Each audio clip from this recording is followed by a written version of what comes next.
Welcome to Someone Stole My Laundry, the podcast where we dive into quirky, unexpected, and downright fascinating aspects of life. Join me as we explore the pulse of our city, unravel the latest YouTube trends, and peek through the windows of high-end boutiques, even if our wallets protest. Plus, we'll uncover hidden gems in the thrift stores that might just change the world. Tune in for a delightful blend of curiosity, humor, and everyday adventure. So today we're discussing one of my favorite YouTubers. Her name is Emmymade. And if you are unaware of who Emmy is, she is actually a Taiwanese American YouTuber who unfortunately had a very difficult encounter today. So she was traveling through the Czech Republic and purchasing some delicious treats.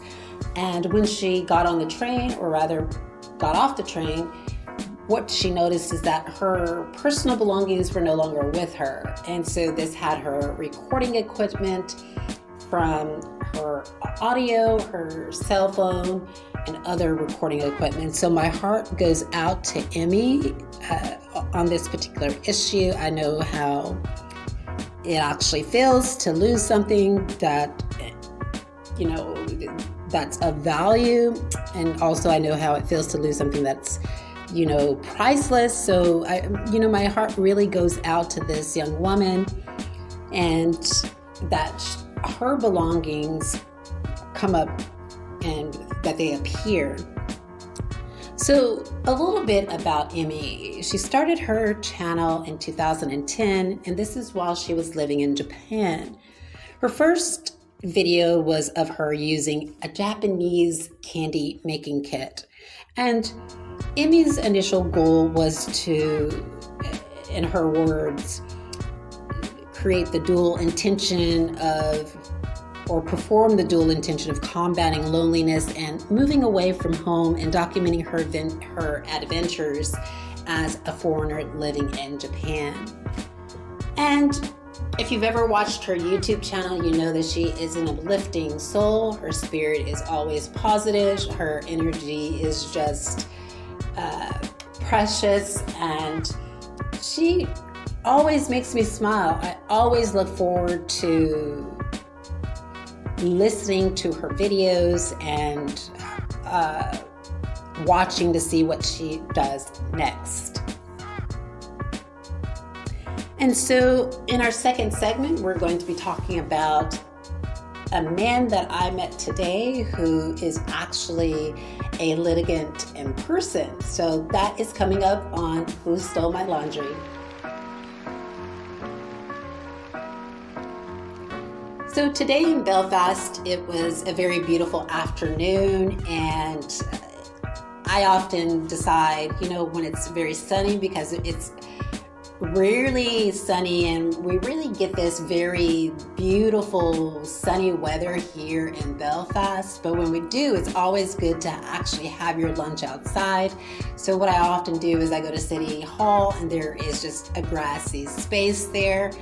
And I often eat my lunch there, and I'm not the only one. There is always people out there when it's sunny eating their lunch and just having a good time and having discussions. So today I met a gentleman who was sitting down, and he was writing, and I sparked up conversation. I said, "Are you a poet?" And he said, "No, I'm not a poet." I'm like, "Are you a journalist?" He's like, "No, I'm not a journalist." I said, "What are you working on? If I'm not being too intrusive, what are you working on?" He says, "I'm working on a court case." And I was like, "Oh, okay." I said, "You're a solicitor?" He's like, "No, I'm not a solicitor." He says, "I'm actually representing myself." And I said, "Okay, so you're a litigant in person?" And he was like, "Yes, I'm a litigant in person."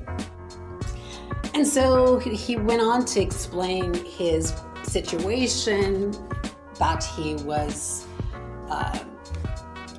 falsely arrested here in Belfast. And not only was he falsely arrested, but there were some circumstances in his case where he felt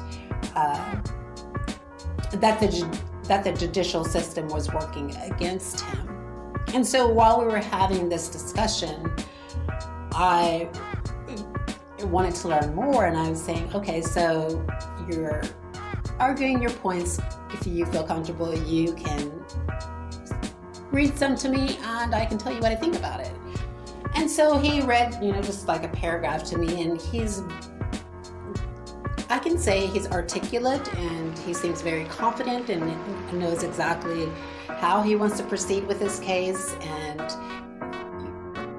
he feels very confident that he's going to get justice, and that he's going to be able to succeed, and I hope he does. But again, in this particular situation, as a litigant in person, he was telling me that he was encountering some obstacles because he was suing multiple plaintiffs at one time, and that they were trying to do a motion to dismiss his claims for failure to state a claim, or saying that his litigation was vexatious, and some of these legalistic terms that often is used during court proceedings when a person is representing themselves. So he seemed to reiterate, he seemed very confident that he could actually take this case and move forward with himself. And so we just had a discussion about it, and I was like, so do you enjoy representing yourself? Is this something that you like? And he was like, he kind of pondered for a moment, and he was like, well, yeah, I do. And I didn't want to go in too deeply because, of course, I just ran into this man and I didn't know him, he didn't know me. So, of course, this was a court case. So I didn't want to make him feel uncomfortable by asking him all of these personal questions on the spot. But I really wanted to, go deeply into this. But he said that he really enjoyed representing himself and taking this case, grabbing the reins and moving this forward alone. And that really sparked something. I thought, that's quite interesting. And he asked me the question, he said, have you ever represented yourself before? And I was like, yes, I've done it before. And it's often there's a lot of obstacles, and it's really not the obstacle that the person who is representing themselves in these proceedings, it's not necessarily that they don't know the law or that they don't know how to articulate their case or to advocate for themselves. It's often that you're dealing with a bureaucratic system where you have multiple people that you're going up against multiple people. So, for example, in his particular case, he was going up against multiple defendants, and those defendants have a lot of sways with the court sometimes. And I'm not sure about here in Belfast, excuse me, because I've never actually brought proceedings myself in Belfast. But if it's anything like the United States courts, it can be quite challenging because you're going up not only against the defendants, but sometimes you're going up against the defendants, their legal representation, so that's their lawyers, you're going up against the judge. All of these people are really adversarial to your cause. And when I think about that, I just think how there needs to be an overhaul on the judicial system, how litigants in person need more protections, and that's protections all across the world, because there are different scenarios in different countries where litigants in person are taken advantage of, abused in the judicial system, and really suffer when their claims are meritorious. And this is an example in the Republic of Ireland. If you try and bring legal proceedings yourself in the Republic of Ireland, we're not talking about the UK or Northern Ireland, because of course I don't know anything about doing that, and nor would I even try. But when I was residing in the Republic of Ireland, I had a glimpse at the legal system from a litigant-in-person perspective. And these systems are highly adversarial and highly, in my personal opinion, I think that they bring a lot of affliction to the victims and their causes that they are trying to bring before the court. And I think that in these litigant-in-person scenarios, that it's often set up to work against a person who is trying to represent themselves, because the legal profession is jealously guarded by legal professionals, judges, solicitors, prosecutors, and there is a sneering up and turning up the nose at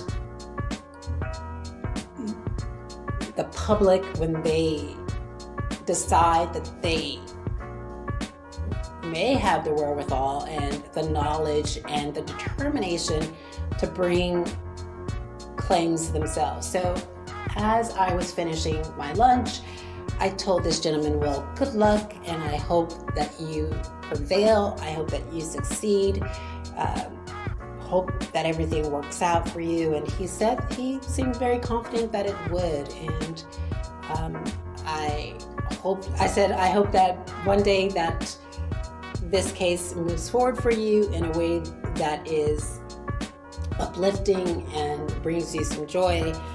And from that, one day maybe perhaps I can turn on the television and I can see you winning your case. And so I brought him a lot of good energy for his case, and hopefully he wins it. Of course, I will reiterate, I didn't know this man, never met him before, never talked to him before. It was my first time actually just sitting down next to him and sparking up a conversation and trying to understand exactly what he was writing and why he was writing, just being able to communicate with the people around me. And I didn't take the time to pry into, nor would have I pried into his personal circumstances around his previous arrest. That was none of my business. I didn't want to get into that, didn't want to actually know about that. It was okay that he gave me surface information, and from that surface information, what I got was a gentleman who was harmed and by institutions here in Belfast, and that he was seeking to protect himself by taking his case on. And my going off of the information that he told me, I was inclined to tell him that I hoped that he succeeded in his endeavors. So I still do. This has been an episode of Who Stole My Laundry? Don't forget to subscribe to this channel and join us next time. Bye-bye.